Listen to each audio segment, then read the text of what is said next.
Bonjour, je suis Emmanuelle Andanson, naturopathe et professeure de yoga. Je donne des cours sur Pertuis, la Bastidonne et sur Apt. Aujourd'hui, je vous fais une petite vidéo pour vous parler d'un pranayama qu'on appelle Kapalabhati. C'est un des grands classiques du pranayama. En sanskrit, sa signification veut dire crâne qui brille. Il va permettre de dégager les sinus, d'accroître la lucidité mentale, de nettoyer toute cette région sinus, cavum, et de permettre d'oxygéner un peu plus notre organisme. On va rejeter beaucoup plus de CO2 et absorber plus d'oxygène. Il va permettre également d'améliorer la souplesse de nos tissus pulmonaires. Il a beaucoup d'autres vertus. En même temps, il va masser nos organes digestifs par le fait de mobiliser notre diaphragme, ce muscle situé ici en coupole. Donc on va avoir un massage des organes digestifs et en même temps un massage du muscle cardiaque.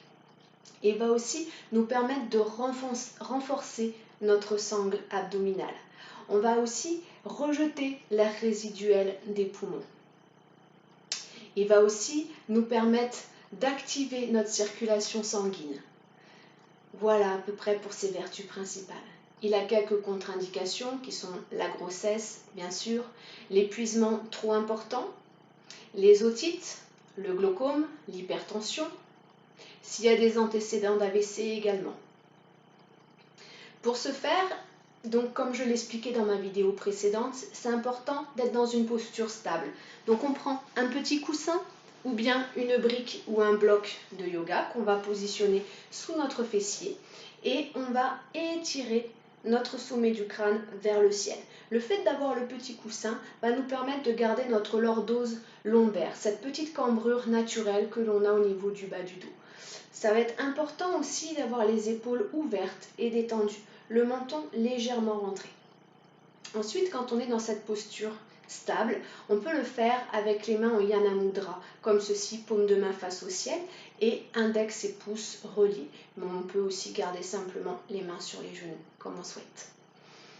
Autre chose importante à vous dire, c'est que ce pranayama, il se fait sur une expiration forcée, ce qui est l'inverse de notre respiration naturelle pour laquelle on a plus une inspiration qui est active et une expiration qui est passive en temps normal, alors que là c'est l'inverse. L'inspiration va devenir passive. Elle va se faire simplement en relâchant la sangle abdominale. Je vais vous montrer, vous allez mieux comprendre. Donc, il se fait comme ceci. On va d'abord prendre une inspiration, gonfler un petit peu le thorax, bomber légèrement le thorax et garder le thorax un petit peu bombé. Et ensuite, ça va se passer uniquement au niveau du ventre et l'expiration va se faire par le nez. Donc comme ça dégage les sinus, c'est important de se moucher avant. Ça donne ça.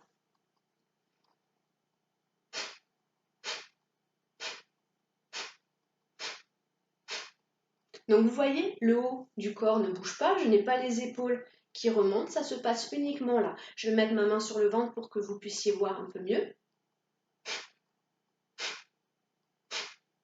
Donc l'expiration se fait par une poussée qui monte. On n'expire pas vers le bas, sinon on va favoriser des prolapsus, on va favoriser des problèmes, surtout chez les femmes, le fait de faire cette poussée contre le périnée. Donc c'est vraiment une expiration qui monte. Donc au début, on fait des cycles courts, ça peut être 10 expulsions et on peut aller ensuite jusqu'à 60 voire 120 expulsions par minute. Ça peut être assez rapide. Donc bien sûr, au début, on y va doucement parce que ça peut mettre en hyperventilation. Donc on prend le temps de progresser. Ça donne ça.